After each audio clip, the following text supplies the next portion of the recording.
3 o'clock in the morning is a different kind of monster when you can't sleep, but it's a whole other demon when you can't walk. The silence in the penthouse wasn't peaceful. It was heavy. It was the kind of silence that has weight pressing down on your chest until you feel like you're suffocating in the dark. This place used to be a fortress of power, a monument to the blood, sweat, and iron will of the man they called the director. Now, it was just a graveyard of expensive furniture and broken dreams. The only thing moving in the dead air was the rhythmic, agonizing scrape of rubber wheels against the polished hardwood floor. Scrape. Pause. Scrape. Jae-hoon pushed himself toward the bathroom, his arms, once thick with muscle and the ink of his clan, trembling under the dead weight of his own lower body. Sweat beaded on his forehead, cold and slick like oil. His breath came in ragged, shallow hisses. He wasn't just fighting the distance. He was fighting the fire. A phantom fire. His legs were cold, useless slabs of meat, but his brain was screaming that they were being held in a furnace. The doctors called it neuropathic pain. Jae-hoon called it hell. He reached the marble counter, his eyes fixed on the orange pill bottle sitting near the sink. It was too high. He stared at it, his vision blurring. Who had put it there? A ghost. Or was it a deliberate cruelty? No one was left to move things by accident anymore. His fingers stretched, every tendon in his neck popping. He just needed one pill, one tiny white tablet to stop the screaming in his nerves. He leaned forward, the wheelchair creaking under the strain of his shifting weight. His fingertips brushed the smooth plastic, just a fraction of an inch. The bottle tipped. It didn't fall into his hand. It tumbled. It bounced off the edge of the cold sink and crashed onto the dark marble tile with a sound like a gunshot. The cap popped off, and the white pills exploded across the floor like tiny, mocking stars. Jae-hoon froze. He stared at the mess. He stared at the reflection of the hollow-eyed man in the mirror, a man who used to make world leaders wait for an appointment, now defeated by a piece of plastic. No, the word started as a low growl in his throat and ended as a shattered, guttural sob. He slammed his fist against the armrest of the chair, again and again, until his knuckles split and his blood smeared on the metal. No, no, no. He wanted to tear the room apart, to set the whole building on fire, but he couldn't even reach the floor to pick up his medicine. He slumped forward, his forehead resting on the cool marble, gasping for air, the tears he swore he'd never cry finally burning tracks through the dust on his face. Then, a shadow fell across the doorway. Jae-hoon didn't look up. He didn't want to see the pity. He didn't want to see another temporary nurse looking at him like a broken toy that should have been thrown away months ago. "Get out," he snarled, his voice a wreck of gravel and glass. "I didn't call for you. I didn't ask for an audience for my funeral." The shadow didn't move. "You have two choices, Mr. Kang." The voice was calm, steady, deep. It had a cadence he wasn't used to, an American accent, grounded and strong, carrying a weight of its own. Nia Reed stepped into the bathroom light. She was tall, her skin the color of deep mahogany, her hair pulled back into neat, tight braids that spoke of discipline. She was wearing a simple gray tracksuit, her arms crossed. She didn't look like a nurse. She looked like a sentry on duty at the edge of the world. "Choice one," Nia said, kneeling down to gather the scattered pills with deliberate, unhurried movements. "I help you pick these up. We get you back into bed. You take your medicine, and you try to find some peace so you can fight another day." She dropped the pills into the bottle, one by one, the clicking sound echoing in the silence. Or choice two. You sit here in the dark, staring at the floor until the sun comes up, and you die alone in your own rage. Jae-hoon's head snapped up. His eyes flashed with a remnant of the old lightning that used to make his lieutenants tremble. "Get out," he roared, his voice cracking. "I don't need your help. I don't need your words. I am the director. I don't need anyone." Nia stood up and placed the bottle on the very edge of the counter, right where his hand could reach it without straining. She didn't flinch at his rage. She didn't back down. "Good," she said softly, "because I'm not offering help because you're weak. I'm offering it because you're a man. Your wife already made her choice, Jae-hoon. She chose the exit. She chose the coward's way out. Now you have to decide if you're staying for the sequel or if you're following her out the door." The silence that followed was heavy enough to crush bone. Jae-hoon stared at her, his chest heaving. For the first time in 3 months, someone had looked him in the eye and spoken to the man, not the patient. He looked at the pills. He looked at Nia. And somewhere deep in the charred wreckage of his soul, a spark, tiny, hot, and ancient, refused to go out. Welcome to Afro-K Dark Diaries. If you think you've seen betrayal, you haven't seen this. This is a story about a man who built a kingdom on the docks of Incheon, a woman who tried to burn it all for a taste of the throne, and the one person who walked into the fire to save the king when even his own blood turned to ash. This is a journey through the darkest parts of the human heart, where loyalty is the only currency that matters. If this story hits you where it counts, hit that subscribe button right now. Don't just watch from the shadows, join the diary. Let's go. To understand the fall, you have to understand the height.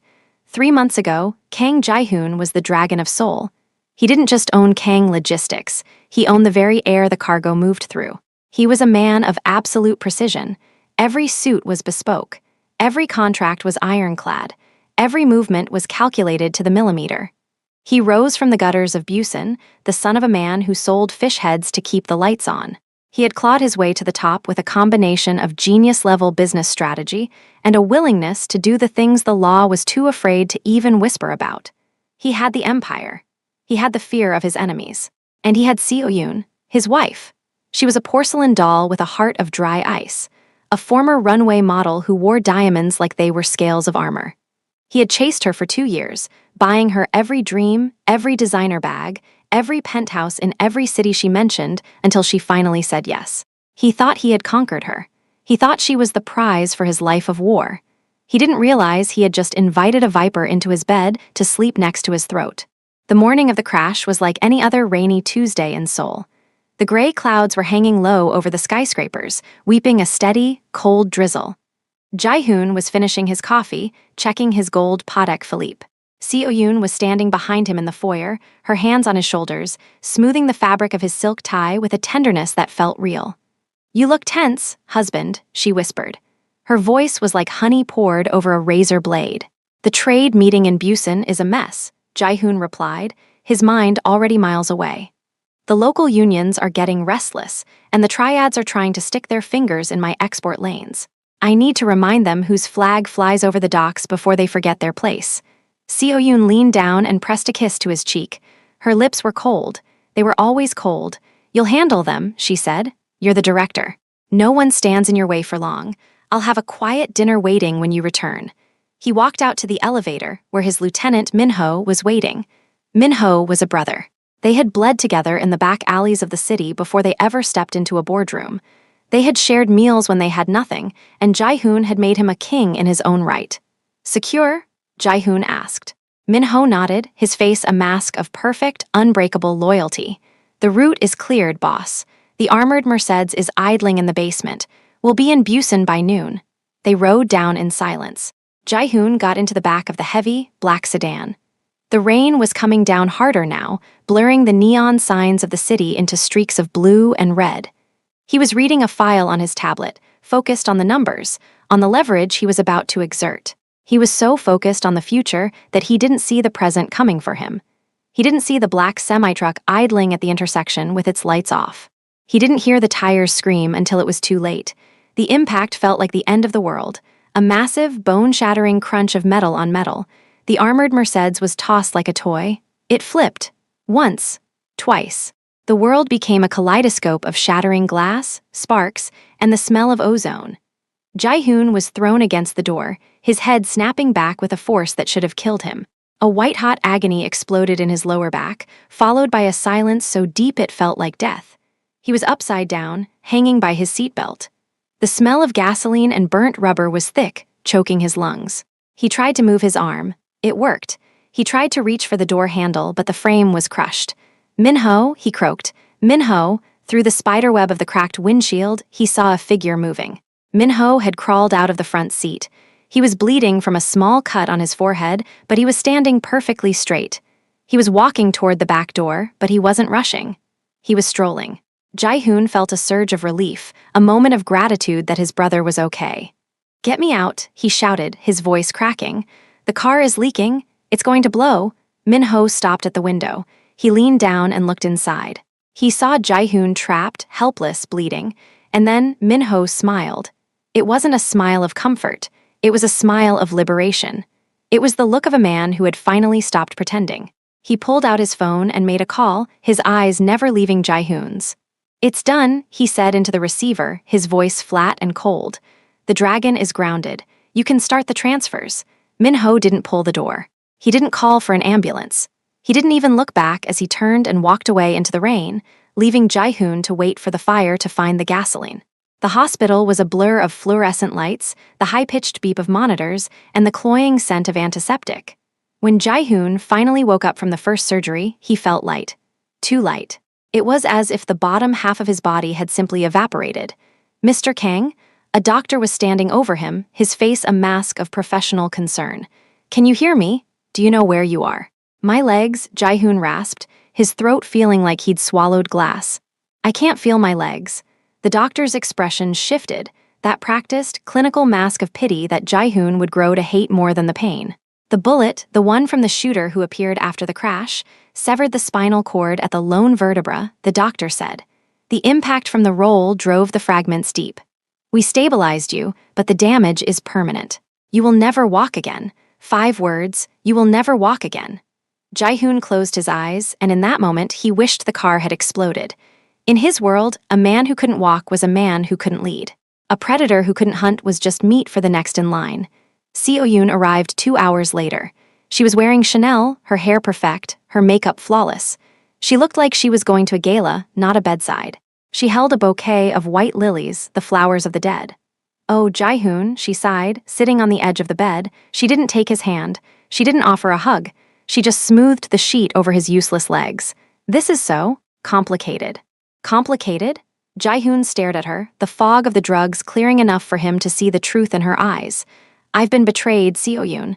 Min-ho left me there to burn. He's the one who did this." "I know," she said softly. She was looking at her nails, not him. "We've talked. Min-ho and he thinks it's best if you retire. The organization needs a face that can stand, Jae-hoon, a leader who can move.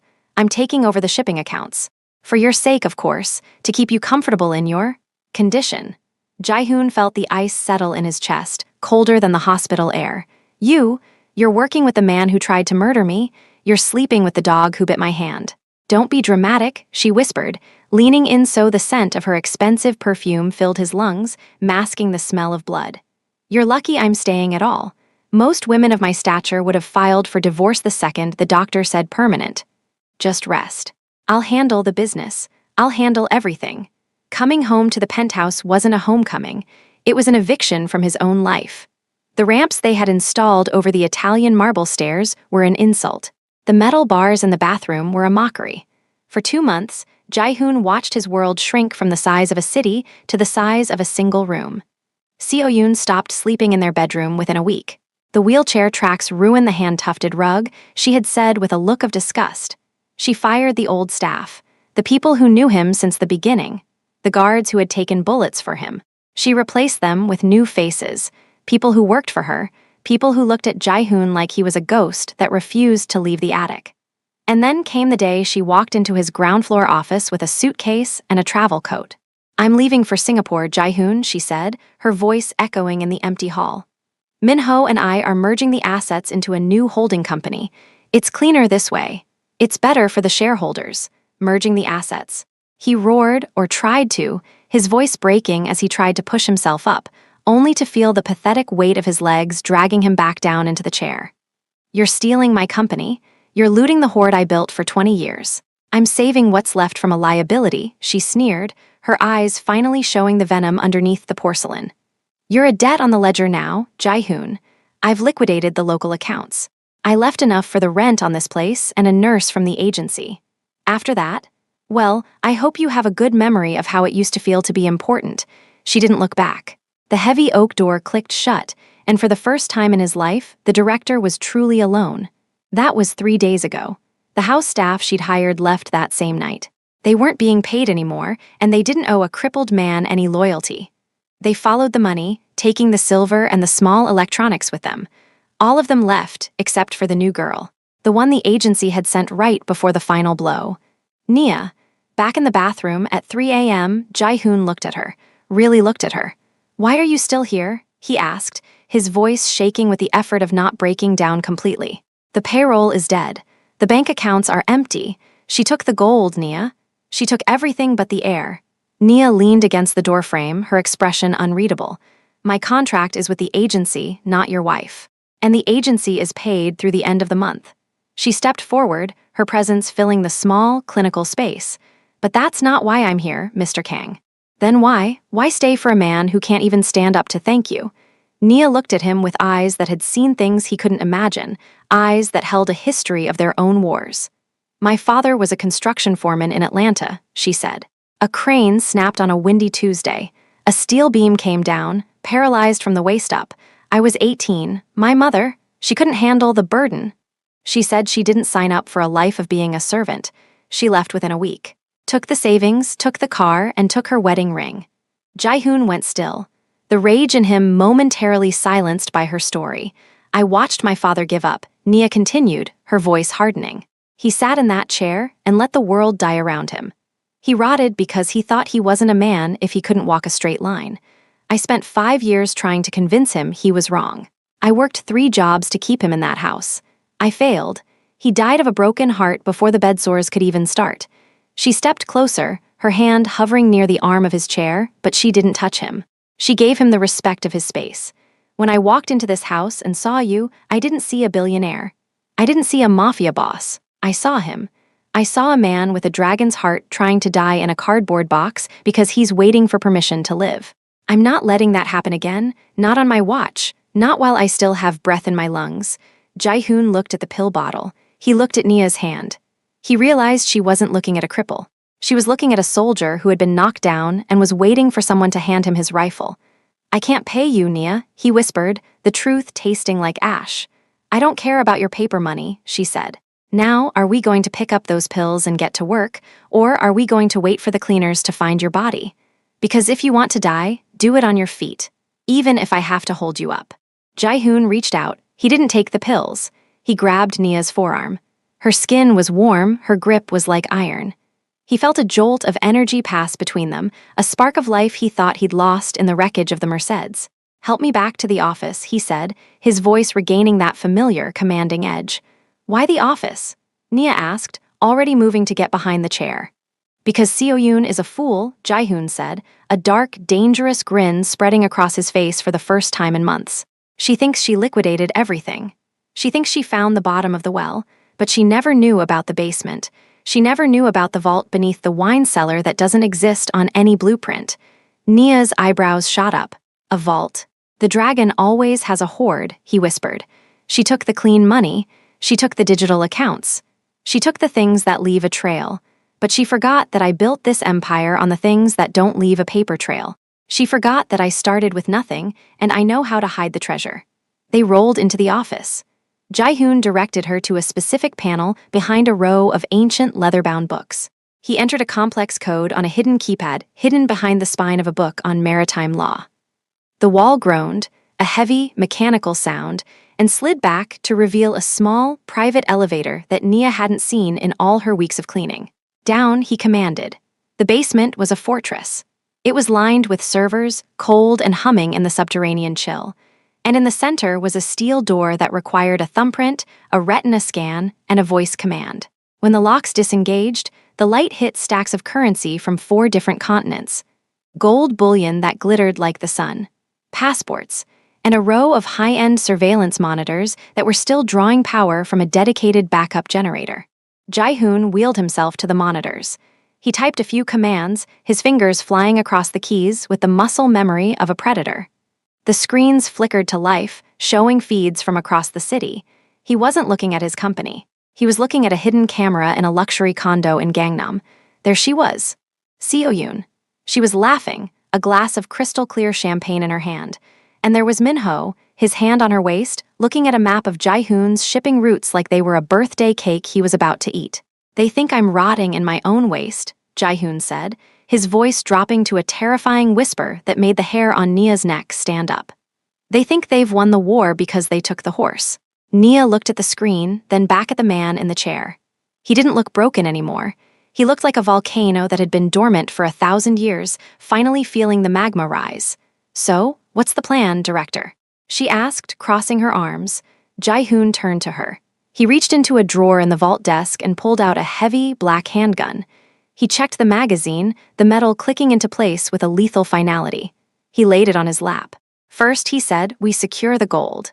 Then, we find the people who are still loyal to the name Kang, not the money Minho is handing out. He looked Nia dead in the eye. You said you wanted to help me. You said you weren't going to let me rot. Do you know what you're signing up for? This isn't nursing, Nia. This is war. I was a combat medic before I became a caregiver, Jaehoon, she said, her voice devoid of fear. I've patched up holes in people in places you can't find on a map.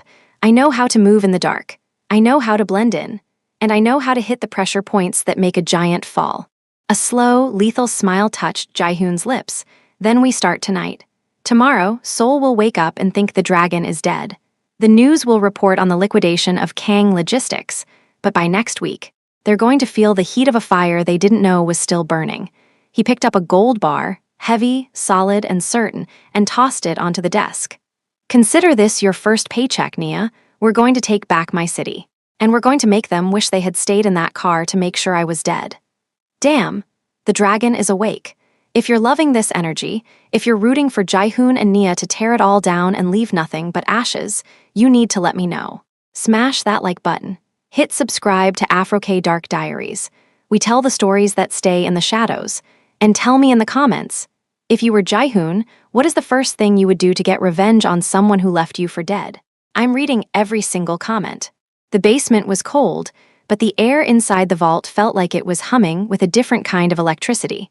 It was the hum of untapped power. The hum of a sleeping giant finally opening its eyes. Jaehoon sat in his wheelchair, the black handgun resting heavy on his lap, his gaze fixed on the bank of monitors. On the screens, the city of Seoul continued to move, indifferent to the fact that its Shadow King was plotting his resurrection.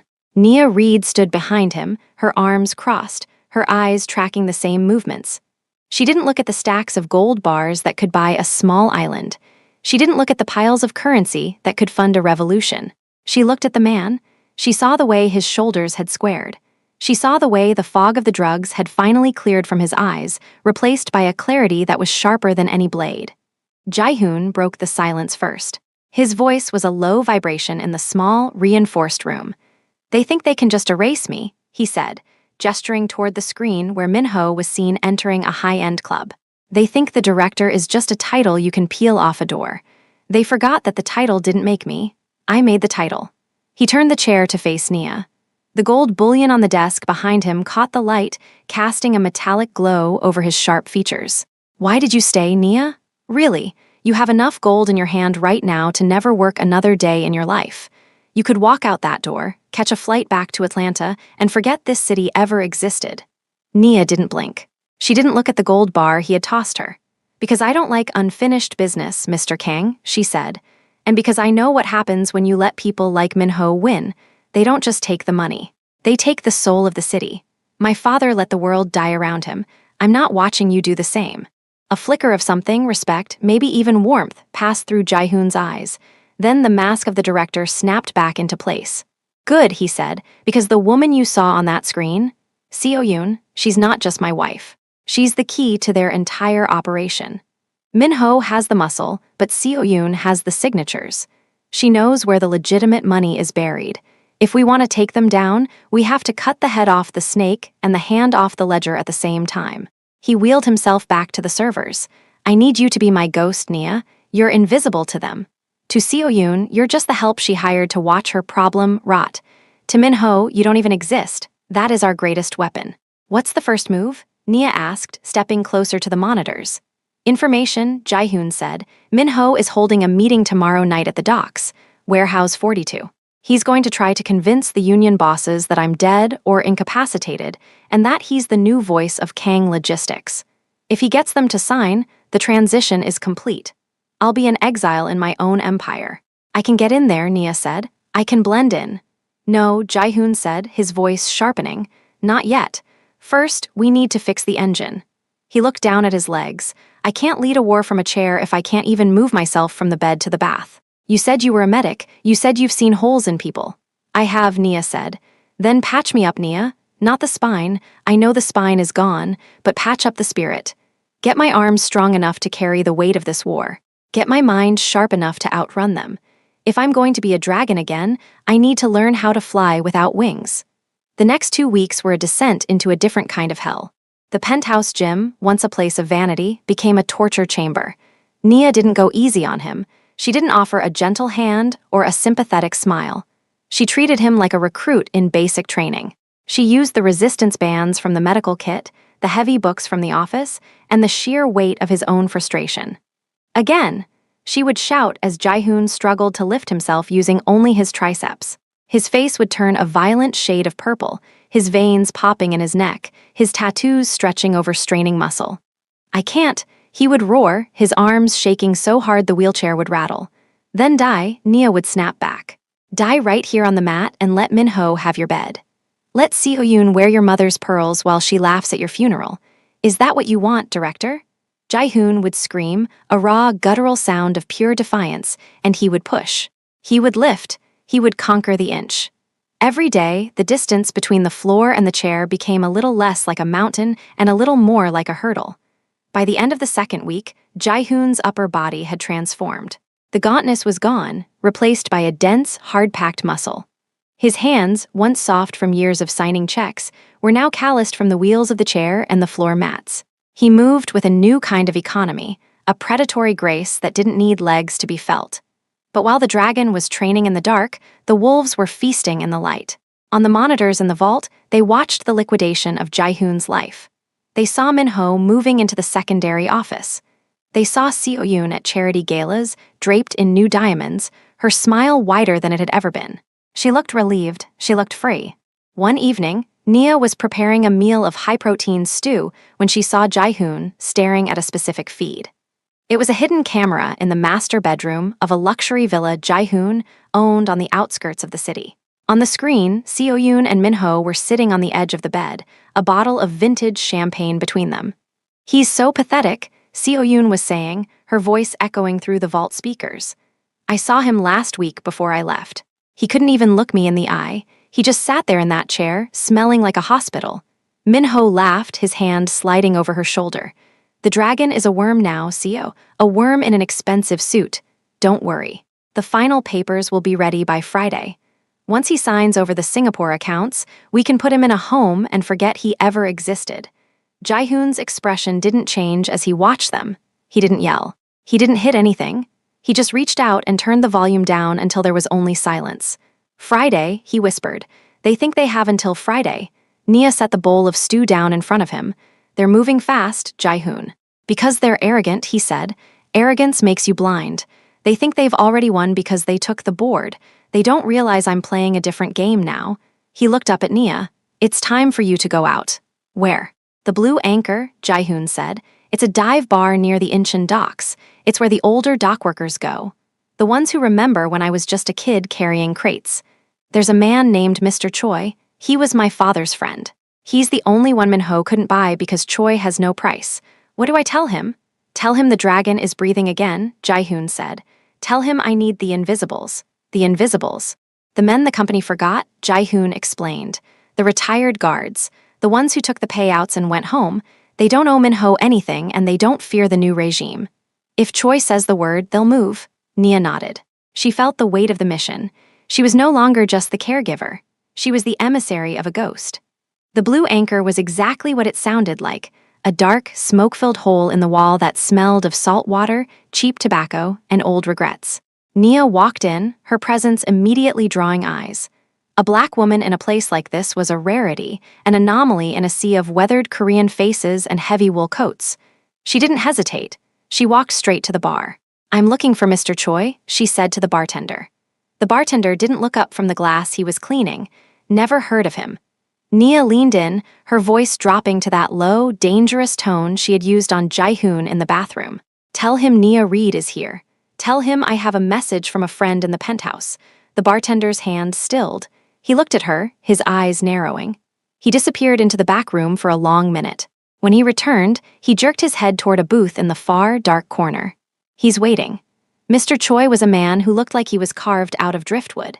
His face was a map of deep lines and scars, his eyes two dark coals hidden under bushy gray eyebrows. He was drinking a small glass of soju, his hands steady as a rock. Nia sat across from him. She didn't waste time. "He's alive," she said, "and he's awake." Choi didn't move. "I heard he was a broken man," the old man said, his voice like gravel. I heard he was waiting for the end in a golden cage. He was, Nia admitted, but the fire didn't go out. It just went underground. He needs the invisibles, Mr. Choi. He needs the people who remember what loyalty means. Choi took a slow sip of his soju. Minho is a dangerous dog, he said. He has the police in his pocket and the triads at his back. Why should we risk our peace for a man who can't even stand up to greet us? Because he's the only one who can stop what's coming, Nia said. You know Minho. You know what he'll do to the docks once the last of the director's influence is gone. He'll sell the union out to the highest bidder. He'll turn Incheon into a graveyard for anyone who doesn't bow. Choi was silent for a long time. The bar buzzed around them, but the booth felt isolated, a pocket of history in the middle of a changing world. He used to be a good boy, Choi whispered, almost to himself. Jae-hoon, he had a heart for the people. Before the diamonds and the model wife took his eyes off the ground.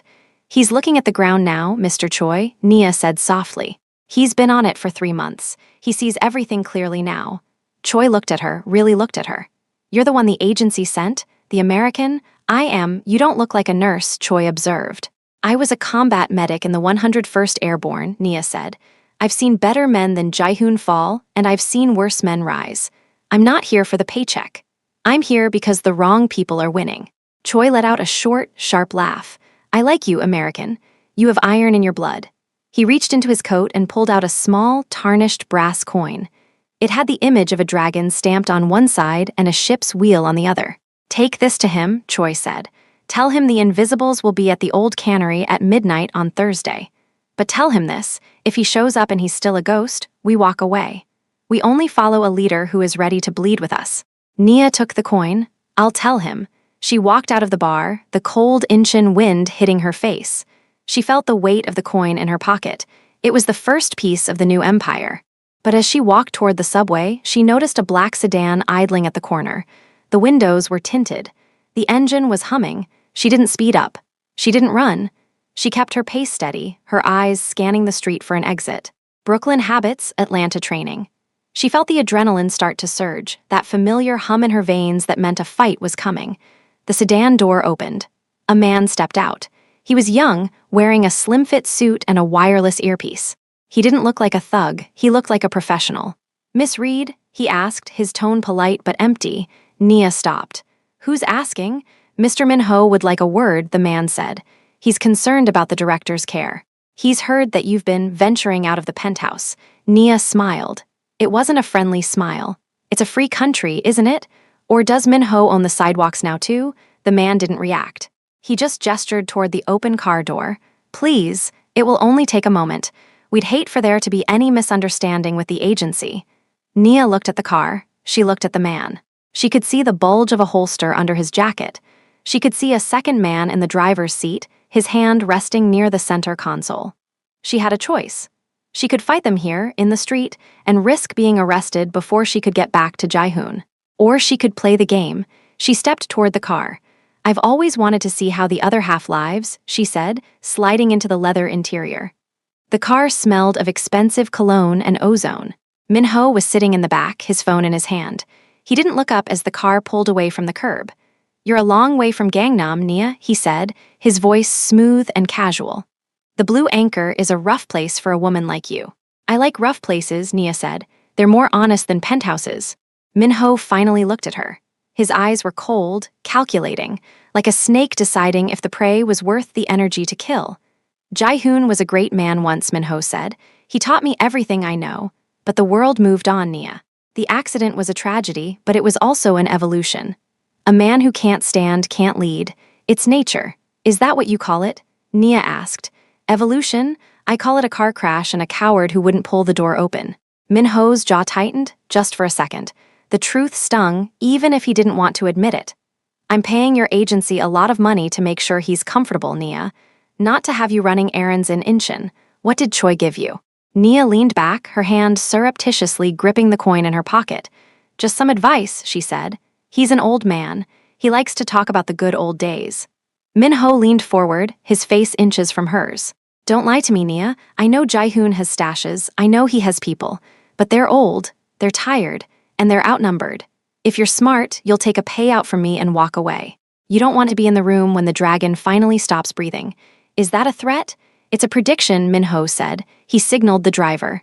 The car pulled over to the side of the road. Get out, Nia. Go back to the penthouse. Clean the floors. Give him his pills, and stay out of the shadows. The next time I see you in Inchin, you won't be getting a ride back. Nia stepped out of the car. She watched the black sedan pull away, disappearing into the neon haze. Her heart was hammering, but her mind was clear. Minho was scared. He wouldn't have picked her up if he wasn't. He wouldn't have threatened her if he didn't feel the ground shifting beneath his feet. The invisibles were real, and Minho knew it. She made it back to the penthouse 2 hours later. Jae-hoon was waiting in the vault, his face illuminated by the blue light of the monitors. "You're late," he said. "I had a meeting," Nia replied, tossing the brass coin onto the desk. Jae-hoon picked up the coin. He looked at it, then at Nia. "What happened?" "Minho picked me up," she said. "He knows I was at the anchor. He knows you're trying to move." Jae-hoon's eyes narrowed. "Did he hurt you?" "No, he just talked. He's nervous, Jae-hoon. He's trying to consolidate everything by Friday, but he's worried about the invisibles." Jae-hoon let out a short, dry laugh. He should be. He looked at the coin again. "Thursday at midnight. The cannery." "We can't both go," Nia said. "You're too recognizable. If they see a wheelchair entering that building, it's over." "I'm not sending you alone," Jae-hoon said. "You have to," Nia countered. "I'm the ghost, remember? I'll go in, I'll vet the men, I'll set the meeting point. You'll be on the radio, guiding me." Jae-hoon stared at her. He hated the idea. He was a man who led from the front, a man who took the risks himself. But he looked at his legs, then at Nia's steady gaze, and he knew she was right. "This is the new reality," he whispered. "Yes, it is," Nia said. Thursday night arrived with a heavy fog that rolled off the Incheon harbor, swallowing the docks in a thick, gray blanket. It was the perfect weather for ghosts. The old cannery was a sprawling, rusted ruin on the edge of the water. The windows were long gone, the brickwork crumbling under the weight of decades of salt air. It felt like a place that time had forgotten, which made it the perfect sanctuary for the invisibles. Nia approached the building, her footsteps silent on the damp concrete. She was wearing her dark tracksuit, her hair tucked under a beanie. She looked like just another shadow in the fog. In her ear, a tiny wireless piece crackled. "I see 3 cars in the perimeter," Jae-hoon's voice said, sounding clear despite the distance. He was watching through a high-altitude drone he had launched from the penthouse roof. 2 guards at the north entrance, 1 on the roof. "They're professional, Nia. Watch your angles. I see them," Nia whispered. She moved along the side of the building, using the rusted machinery for cover. She reached the side door, the one Choi had described. She gave the signal, 3 taps, a pause, then 1 heavy strike. The door opened. A man stood there. He was in his 50s, wearing a heavy coat and holding a shotgun. He looked at Nia, his eyes hard. "The coin," he said. Nia held out the brass coin. The man took it, felt the weight, and nodded. Inside. The cannery was a cavernous space, the air smelling of old fish and damp earth. In the center, under a single hanging light bulb, stood a group of men. There were maybe 20 of them. All ages, all sizes. Some were in their 30s, looking like active enforcers. Others were older, with gray hair and the quiet dignity of veterans. Mr. Choi was at the center. He saw Nia and stepped forward. "Where is he?" Choi asked. "He's listening," Nia said. She reached into her pocket and pulled out a small, high-powered speaker. She placed it on a crate in the middle of the circle. "Director?" The speakers crackled. Then Jae-hoon's voice filled the room. It was different than it had been in the vault. It was the voice of the dragon. "Brothers," Jae-hoon said, "I know what you've heard. I know you've been told that the dragon is dead. I know you've seen Minho and Seo-yoon carving up the city like it was theirs to take." The men were silent, their eyes fixed on the small speaker. "I am paralyzed," Jae-hoon continued. "My legs will never walk the docks again. That is the truth, but my mind is still here. My heart is still here, and my memory of what we built together is still here."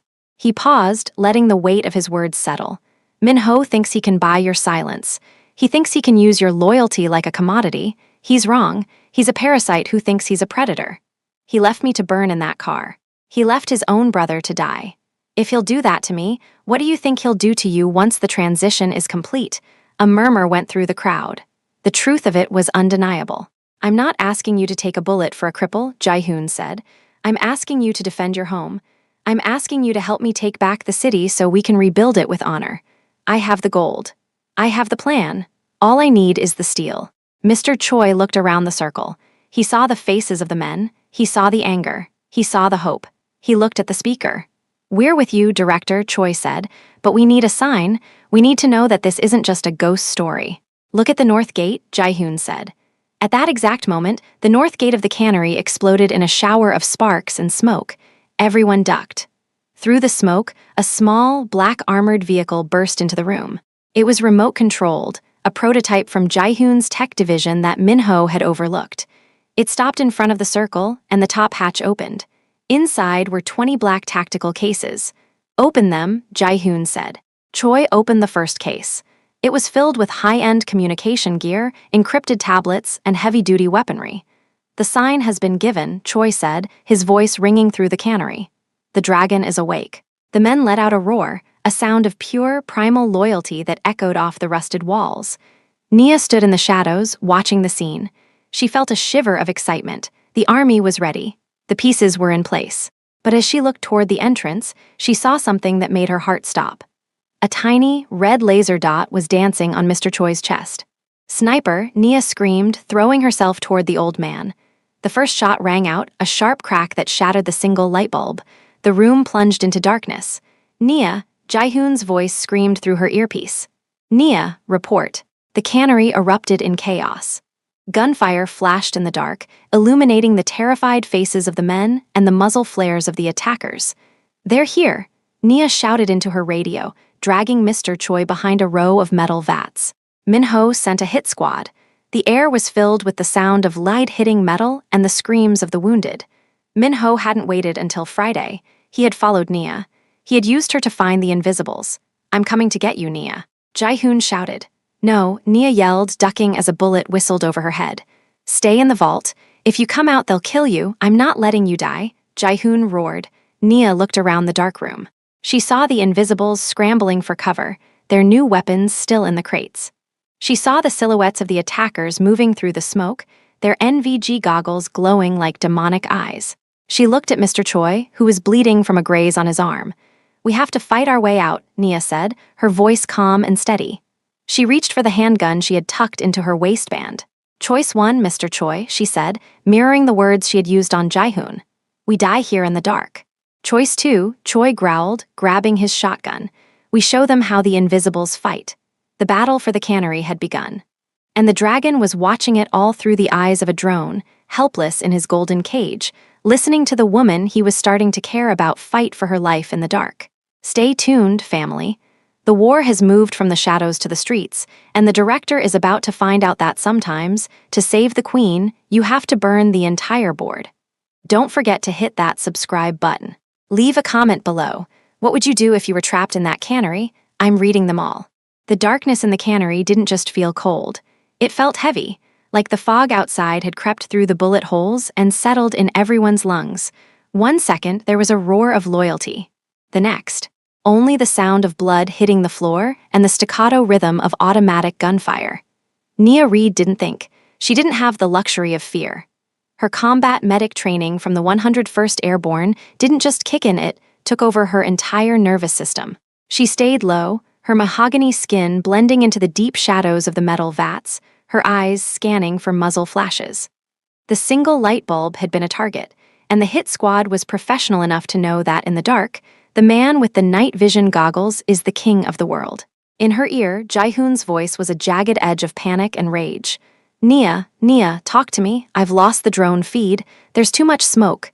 Nia, if you can hear me, get out of there." Nia pressed the talk back button on her collar. "Stay focused, Director," she hissed, her voice a calm contrast to his storm. "Choice 1, we panic and die. Choice 2, you get that drone back online and tell me where the shooters are positioned. I need eyes, Jae-hoon. Now." There was a beat of silence on the other end. She could almost hear him breathing, imagining him in that vault, gripping the armrests of his chair so hard the metal groaned. Then, the architect returned. "Copy that, Nia. Drone rebooting. I'm switching to thermal. Give me 10 seconds. 10 seconds is an eternity when lead is flying through the air." Nia looked over at Mr. Choi. The old man was slumped against a rusted gear housing, his shotgun held tight to his chest. He was breathing in shallow, wet gasps. The laser dot that had danced on his chest earlier was gone, but the damage was done. "Choi, look at me," Nia whispered, pulling a field dressing from her tracksuit pocket. She didn't need a lamp to know he was hit. She could smell the iron in the air. I'm fine, American, Choi wheezed, even though his face was a ghostly gray. Just a scratch, don't let them take the director's steel. They aren't taking anything, Nia said. She worked by touch, her fingers finding the sticky warmth on his shoulder.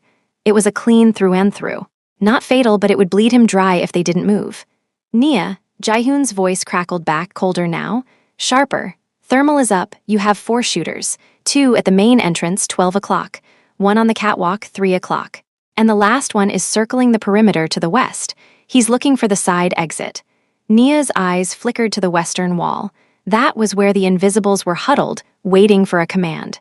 If that shooter got the angle, it would be a slaughter. The Invisibles, Nia shouted over the noise. Crate 4, flashbangs, use them now. One of the younger men, a former security lead named Tiho, dove for the tactical case. He ripped it open, grabbed 2 silver canisters, and hurled them toward the main entrance. The world turned white. The bang wasn't just a sound. It was a physical blow that rattled the windows and sent a cloud of ancient dust raining down from the rafters. The attackers, even with their high-end gear, weren't prepared for a localized sun exploding in their faces. Catwalk, Jaehoon roared in her ear. Nia, he's recovering. 3 o'clock, hi. Nia didn't aim like a civilian. She didn't close one eye and pray. She raised her handgun, felt the weight of it in her palm, and fired 3 rounds in rapid succession toward the thermal signature Jaehoon described. A heavy thud followed. A body hit the concrete floor from 20 feet up. Silence reclaimed the cannery for a heartbeat. Move, Nia yelled, grabbing Mr. Choi by his good arm. To the south exit, Tiho, cover the rear. They moved like a single organism, a shadow flowing through the fog. The Invisibles didn't leave their wounded. They dragged their brothers through the dark, their boots splashing in the oily puddles on the floor. Jaehoon's voice was a steady hum now, guiding them through the maze of the shipyard. Turn left at the rusted crane. There's a transport van waiting 2 blocks down. I've overridden the GPS. It's a clean ghost. Welcome back to Afro-K Dark Diaries, family. If your heart is beating out of your chest right now, you aren't alone. We are in the middle of a war where the general can't walk and the queen is a medic from the south side who refuses to let the king fall. This isn't a movie. This is the reality of the soul underworld when the dragon decides he's had enough of the cage. If you're rooting for Nia and Jaehoon, let me know in the comments. And if you haven't hit that subscribe button, do it now. We're going to see this through to the very last bullet. The transport van was a nondescript white box truck. Inside, it was a mobile surgical unit and a communications hub. Nia slammed the doors shut, and the driver, another of the Invisibles who had been waiting in the fog, peeled away from the docks, the tires screaming on the wet asphalt. Nia immediately went to work on the wounded. She didn't look at the monitors, showing the hit squad searching the empty cannery. She didn't look at the drone footage of Minho's sedan speeding away from the scene.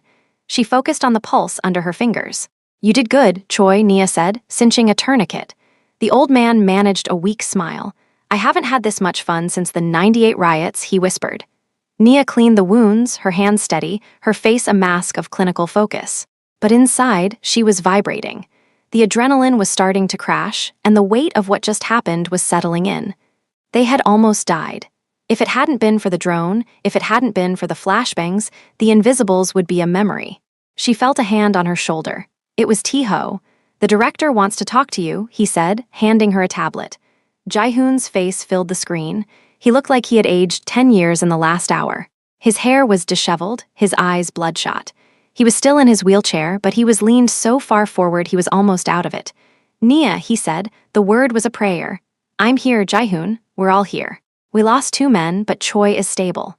Jaehoon closed his eyes for a moment, a flicker of grief crossing his features. I should have been there, he whispered. No, you shouldn't, Nia said firmly. You were exactly where you needed to be. You were the eyes. Without you, we would have been walking into a meat grinder. Jaehoon looked at her, his gaze lingering on the smear of blood on her cheek. Minho tried to take you from me, Nia. He tried to kill the only thing in this city that I actually trust. He leaned back, his expression hardening into something cold and terrifying. Something the city of Seoul hadn't seen in a very long time.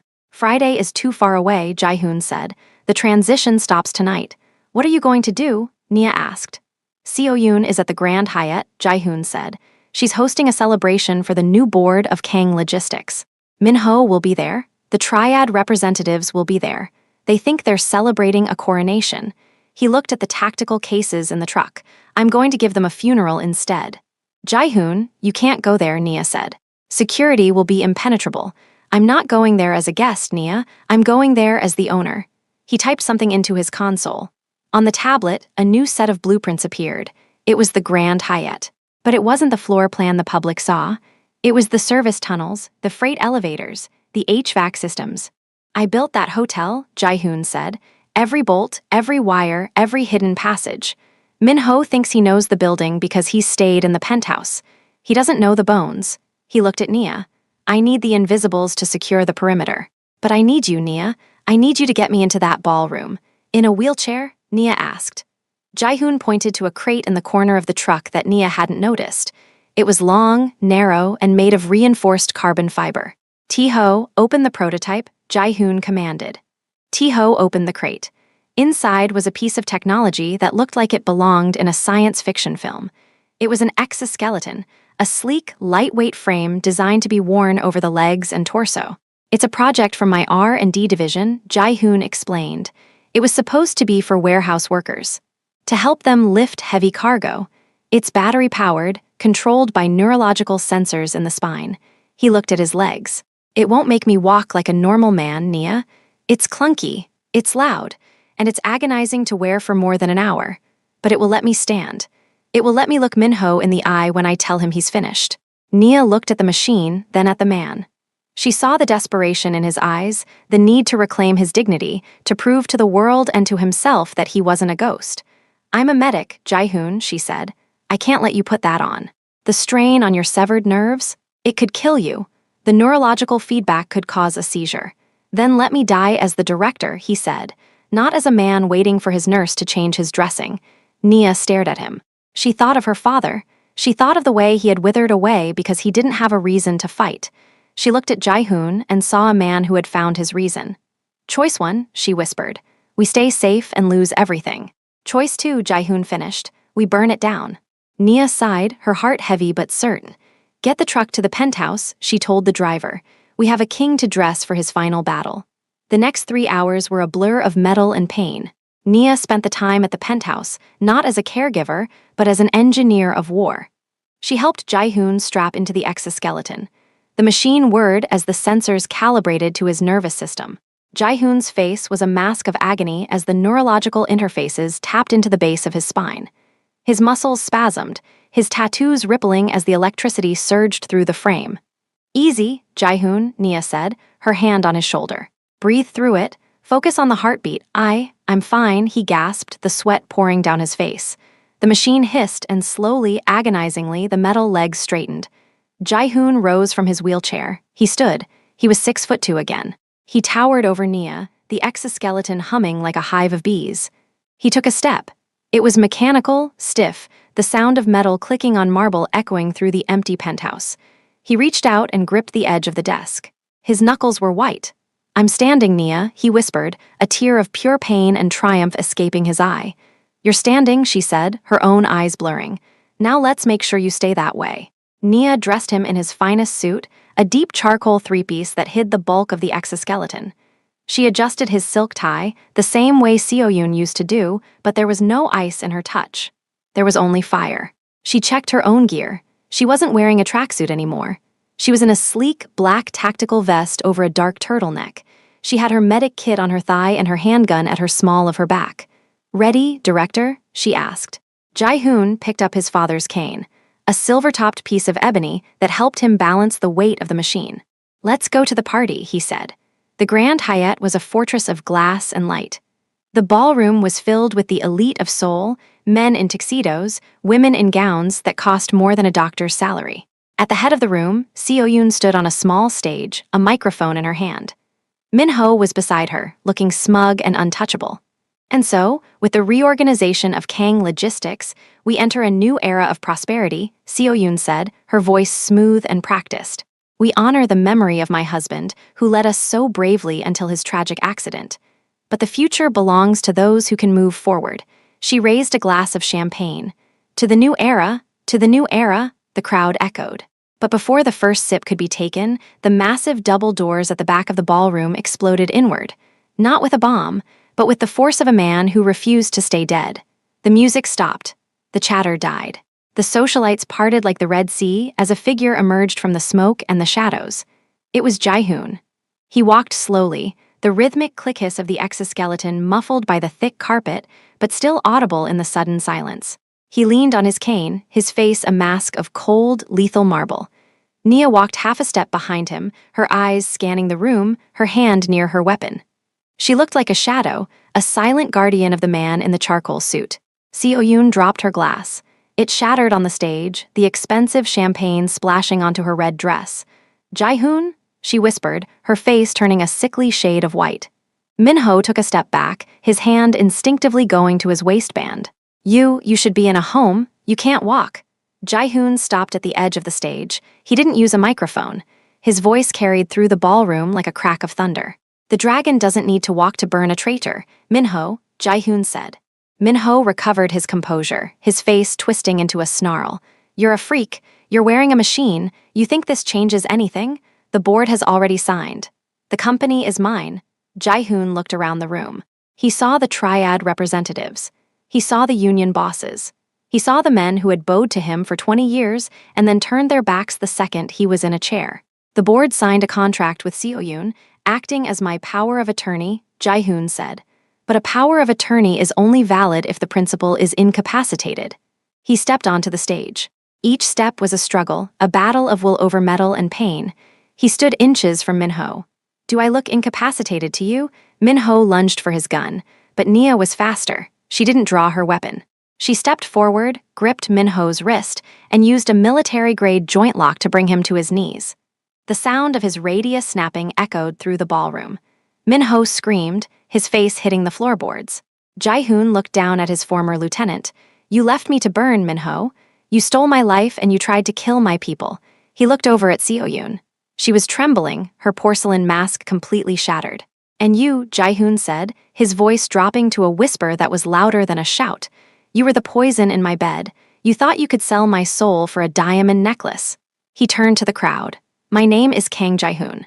I am the director of Kang Logistics, and anyone who is still standing on this stage when I count to 3 will be buried with the traitors." The ballroom erupted in chaos. The board members scrambled for the exits. The triad representatives disappeared into the shadows. The socialites fled like rats from a sinking ship. Within minutes, the ballroom was empty. Only Jae-hoon, Nia, the broken Min-ho, and the terrified Seo-yoon remained. Nia released Min-ho, who was curled in a ball, whimpering. She looked at Jae-hoon. The exoskeleton was whirring loudly now, the light on his chest flashing red. "Jae-hoon, the battery," Nia said. "You have 5 minutes." "That's all I need," he said. He looked at Nia, and for a second the director vanished. He was just a man. "Get them out of here, Nia. Give them to Choi and the Invisibles. They know what to do with them. What about you?" "I'm going to sit down, Nia," Jae-hoon said, his legs starting to buckle as the power failed. "I'm going to sit down and watch the sun come up." Nia caught him as the exoskeleton shut off. She lowered him gently into a chair at a nearby table. He was gray, his breathing ragged, but he was alive.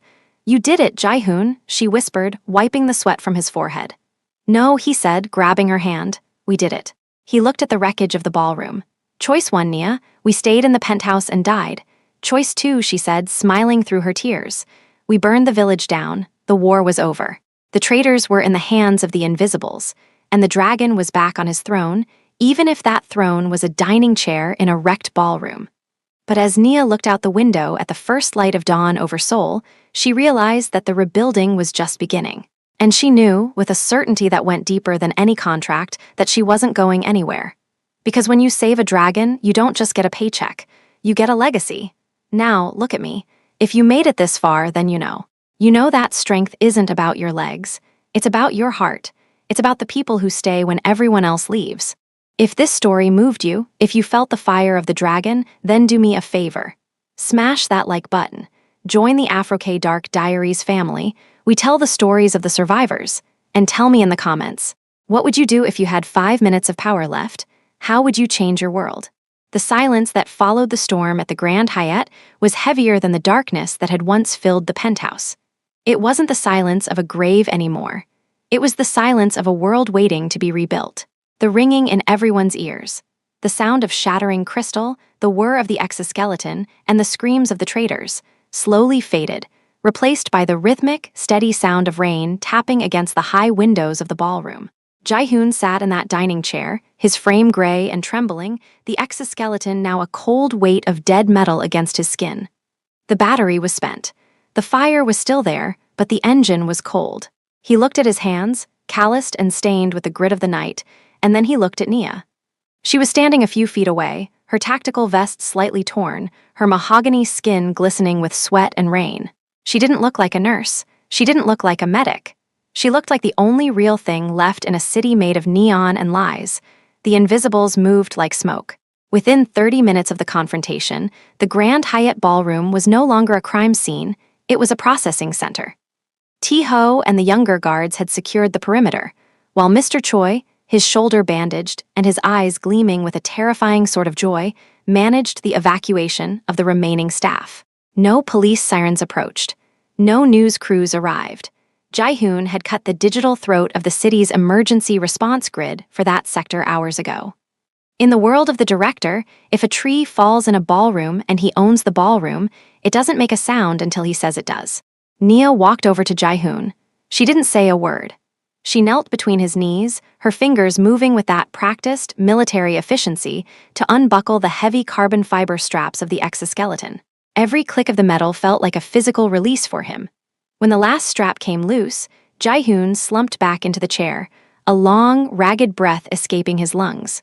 "Choice one," he whispered, his voice barely audible over the hum of the hotel's ventilation. "We let the battery die and I fall on my face." Nia looked up at him, a tired smile tugging at the corners of her mouth. "Choice two," she said. "I catch you." She helped him back into the backup wheelchair that T-Ho had brought in from the van. It was a simple, manual chair, no motors, no sensors, just wheels and a seat. Jae-hoon felt more powerful in it now than he ever had in the machine, because he wasn't standing on a battery. He was standing on the loyalty of the woman in front of him. "Where are they?" Jae-hoon asked, his eyes turning toward the heavy curtains at the back of the stage. "In the holding room," Nia said, standing up and wiping her hands on her trousers. "Choi is with them. He's reminiscing." Jae-hoon nodded. "Take me there?" The holding room was a small, windowless office used by the hotel's accounting staff. It smelled of stale coffee and fear. Seo-yoon was huddled in a corner chair, her red dress torn, her mother's pearls scattered on the floor like spilled teeth. She wasn't crying anymore. She was vibrating with a silent, crystalline terror. Min-ho was on the floor, his arm in a makeshift sling, his face swollen where Nia had introduced him to the floorboards. When Jae-hoon rolled into the room, the temperature seemed to drop 20 degrees. Min-ho tried to scramble backward, but Mr. Choi stepped on the tail of his expensive suit jacket. "Easy, boy," the old man rasped. "The director is speaking." Jae-hoon looked at them both. He didn't look angry, he looked disappointed. That was worse. Anger is a fire that burns out, disappointment is a cold winter that never ends. 20 years, Min-ho, Jae-hoon said. "I gave you a name. I gave you a life. I let you sleep in the house my father built." Min-ho spat blood onto the carpet. "You gave me a shadow, Jae-hoon. I was always the help. Even when I was second in command, I was just the dog who fetched the dragon's dinner. You became a cripple. You were supposed to die. It was my turn." Jae-hoon didn't flinch. "You think leadership is a turn you take in a game? It's a weight you carry until it breaks your spine. You couldn't even handle the weight of a car door, Min-ho. You ran when it got heavy." He turned his gaze to Seo-yoon. She looked up, her eyes wide and glassy. "Jae-hoon, please, he made me. He told me the triads would kill me if I didn't help him. I was scared." Jae-hoon leaned forward, his hands resting calmly on his lap. "You weren't scared, Seo-yoon. You were bored. You found a man who could walk, and you thought he could take you to places I couldn't reach anymore. You didn't realize that I own the destination." He reached into his jacket and pulled out a single sheet of paper. It was the power of attorney she had used to liquidate his life. He held it out. Mr. Choi produced a lighter, the flame flickering blue in the dim room. Jae-hoon held the corner of the paper to the flame and watched it curl into black ash. "You are officially a ghost, Seo-yoon," Jae-hoon said. "The bank accounts in Macau, frozen, the villa in Singapore, seized by the local authorities for tax evasion, the diamonds you're wearing. They've already been reported stolen by the insurance company I own." Seo-yoon gasped, her hand flying to her throat. "You can't. I'll go to the police. I'll tell them everything. Tell them what? Nia interjected, stepping forward. She leaned against the doorframe, her presence radiating a lethal sort of boredom. Tell them you tried to murder your husband. Tell them you conspired with the triads to launder money. We have the recordings, Seo-yoon, every phone call, every laugh in the villa. My agency isn't just for nurses, we specialize in comprehensive care. Nia looked at Jae-hoon. Choice 1, director. We give them to the authorities and spend the next 10 years in courtrooms. Jae-hoon looked at Min-ho, then at Seo-yoon. He thought of the fire in the car. He thought of the 3 a.m. silence in the penthouse. Choice 2, Jae-hoon said. We give them to the docks. Min-ho's eyes went wide. No, Jae-hoon, not the docks, anything but the docks. In the Incheon underworld, the docks wasn't a place. It was a sentence. It meant working the labor gangs in the deep hull of the cargo ships, the ships that Jae-hoon owned. No name, no identity. Just 12 hours of shifting iron in the heat, sleeping in the hold, and knowing that the man who owned your soul was watching through every camera. Take them away, Jae-hoon commanded. Mr. Choi and Tae-ho grabbed them. There was no more talking. Just the sound of boots dragging on carpet and the heavy thud of the service elevator closing. The room was quiet again. Just Jae-hoon and Nia. Jae-hoon looked at the pile of ash on the floor. It's over, he said. No, Nia said, walking over and sitting on the edge of the desk. The war is over. The work is just starting. You still have an empire to fix, Mr. Kang. I don't want the empire, Jae-hoon said, looking at her. Not the one I had. That empire was built on shadows. It was built on the idea that I had to be a monster to be a king. I'm tired of being a monster, Nia. He reached out and took her hand. Her skin was warm, a contrast to the cold metal he'd been wearing all night. I want to build something that stays in the light, he whispered. Something like what your father would have wanted to build.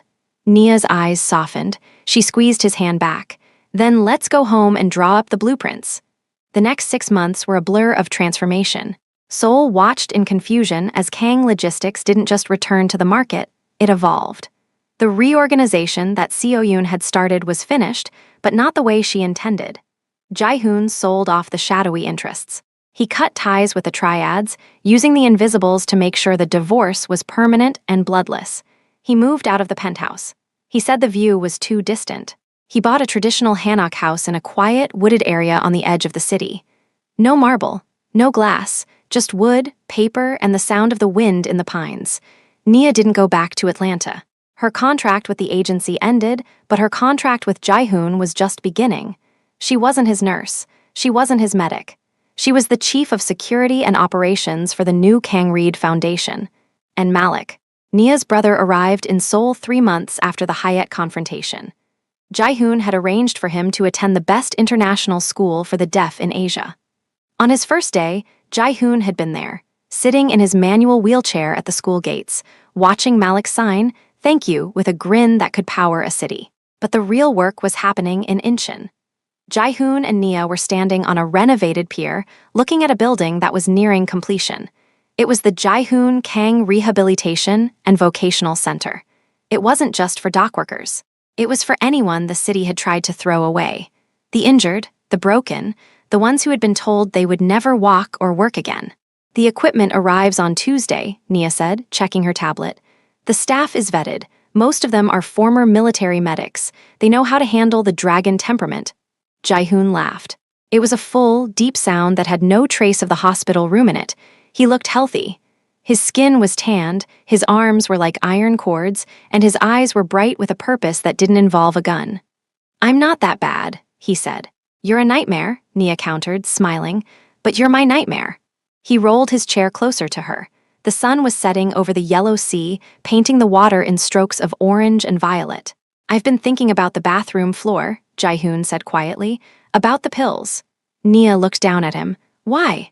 Because I realize now that the paralysis wasn't the injury, he said. The injury was the loneliness. I was a king with 1,000,000 subjects and not a single friend. I had a wife who was a stranger and a brother who was a thief. He looked at Nia, his gaze unwavering. You didn't just help me stand up, Nia. You helped me see. I've spent 40 years building walls. You're the only one who ever bothered to look for the door. Nia felt a lump form in her throat. She stepped into the space between his knees, the same way she had in the ballroom, and rested her hands on his shoulders. Choice 1, she whispered. We talk about the past until the sun goes down. Jaehoon reached up and cupped her face, his thumb tracing the line of her jaw. Choice 2, he said. We build the future. He pulled her down, and they kissed there on the pier, with the smell of the sea and the sound of construction in the air. It wasn't a movie kiss. It was the kiss of two survivors who had found a home in each other's scars. In the distance, the lights of Seoul were coming on, but the dragon wasn't looking at the skyline. He was looking at the woman holding his heart. Across town, in the deep, dark hold of a cargo ship bound for the southern tip of the continent, two people were moving heavy iron crates. They were covered in grease, their designer clothes long ago replaced by stained coveralls. They had no phones. They had no names. They only had the work. And every time the ship's intercom crackled with a new command, the voice on the other end, steady, cold, and familiar, reminded them exactly why they were there. The dragon never forgets. But for the first time in his life, he had learned how to forgive himself. And that's the story, family. A man who thought his life ended when his legs stopped moving. A woman who proved that a heartbeat is the only rhythm you need to march to war. And a city that learned that the most dangerous thing in the world isn't a man with power. It's a man with a reason to live. If this finale hit you in the chest, if you're glad Jaehoon and Nia found their peer, then you know what to do. Smash that like button. Share this with someone who needs to know that being broken doesn't mean being finished. And tell me in the comments, what is the exoskeleton in your life? What is the thing you use to stand up when the world wants you to crawl?